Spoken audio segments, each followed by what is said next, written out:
Hi, good evening.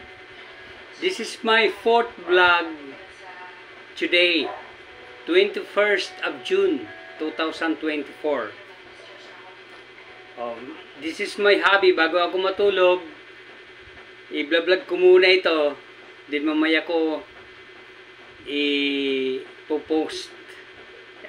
I-upload ko tapos ipopost. Lagyan ko ng thumbnail.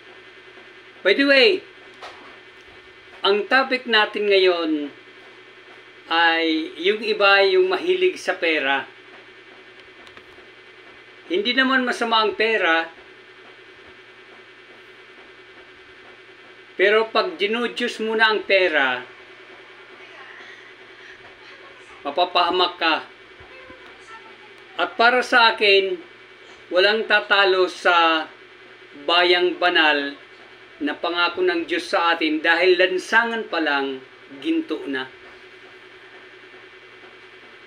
At maraming batong mamahalin doon. So sa mga hindi pa sa Iglesia ni Cristo, na kayo, pumasok na po kayo. Dahil lahat ng kanyang tatawagin sa loob ng Iglesia ay mapapasama ni Kristo pagdating ng araw ng paghuhukom. Umpisahan na po natin. 10 richest billionaires in the Philippines.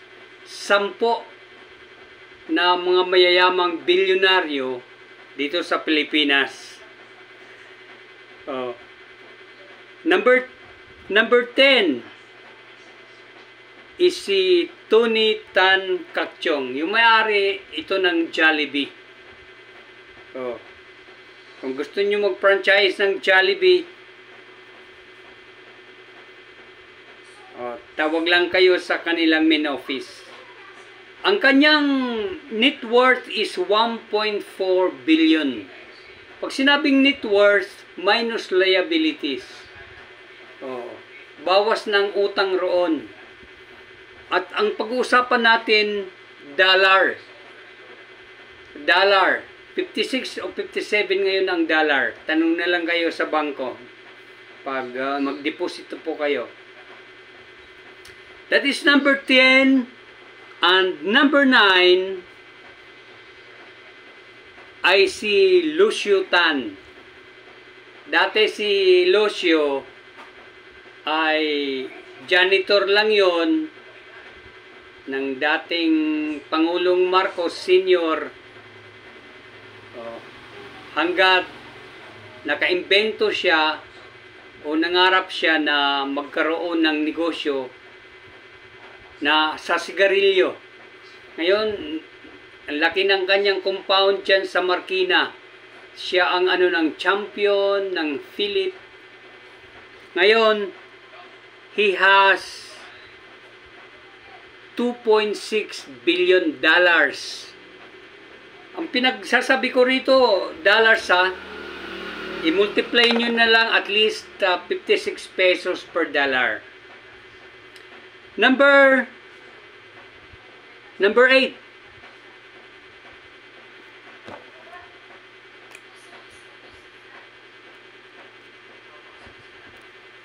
Ay si Jaime Zubel de Ayala, which is $2.8 billion.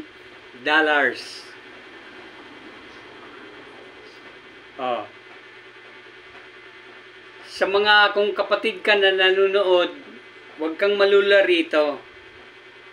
At kung pinagpala ka naman ng Diyos, ay mapupunta sa'yo ang para sa'yo.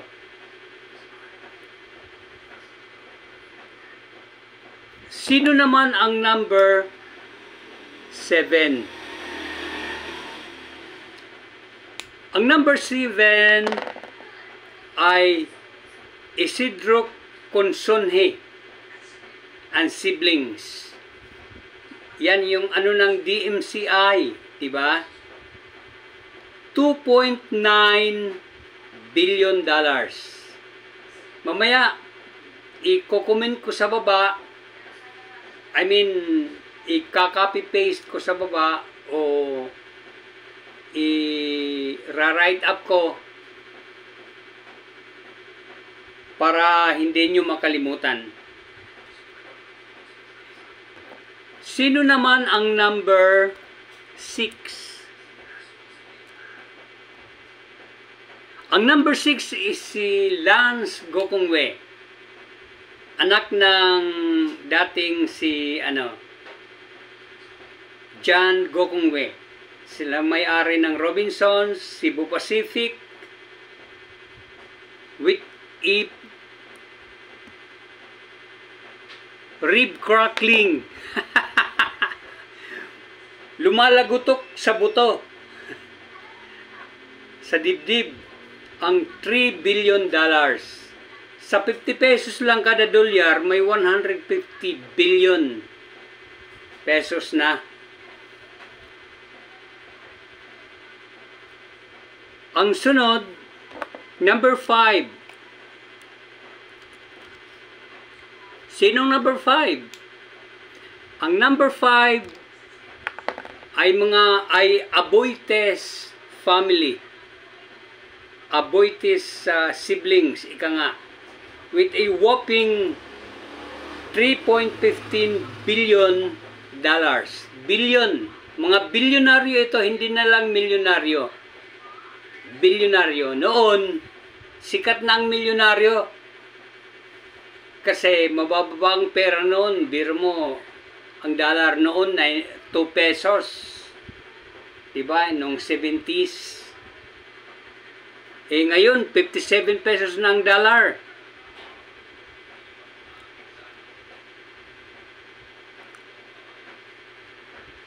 Number 4.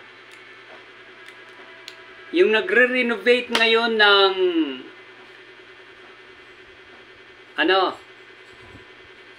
ng Aquino Manila International Airport o kaya Aquino International Airport. Ang bilyonaryo na si Ramon Ang. Kalbo rin yun. With a whopping $3.3 billion. Kayo na lang mag-multiply, pakisoyo na lang, times 56 or 57. Baka sakali balatuhan pa tayo. Okay. Hanggang 9 minutes lang tayo ha. Number 3. Number 3 is si Enrique Rason. Enrique Rason is a rich man, a billionaire, having $9.3 billion. Okay? Kung mayroon kayong comment, kisoyo na lang sa comment section and I will list them down at the comment section para habang nanonood kayo, pwede nyo tingnan ang nakasulat ko na sa comment section, kanilang rankings. Number 2 is Manuel Villar. Manuel Villar, dahil ang number 1 ay C siblings, which is $14.4 billion. Okay? Thank you for watching. Don't forget to subscribe para updated kayo sa mga bagong video. Have a nice day. Good evening. Take charge. Bye-bye.